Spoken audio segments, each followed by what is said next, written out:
Pakistan chamber of commerce and industries FPCCI এর 24 সদস্য ঢাকা সফরে আসবেন। বাণিজ্য মন্ত্রণালয় জানিয়েছে, দেশের শীর্ষ ব্যবসায়ীরা 10 থেকে 15 জানুয়ারি পর্যন্ত ঢাকায় অবস্থান করবেন।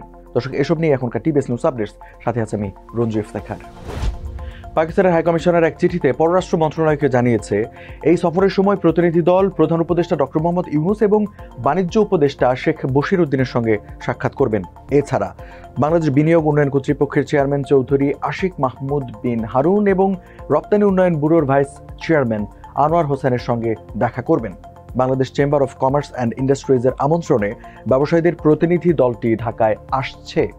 FPCCI এর প্রেসিডেন্ট আতিফ ইকরাম শেখ এবং senior vice president Sakib Faiyaz বিভিন্ন খাতের ব্যবসায়ীদের নেতৃত্ব দেবেন। তবে আজ 6 জানুয়ারি পাকিস্তানের ট্রেডিং কর্পোরেশনের চেয়ারম্যান সৈয়দ রাফিও বশির শাহর নেতৃত্বে 6 সদস্যের একটি প্রতিনিধি দল ঢাকায় পৌঁছেছেন।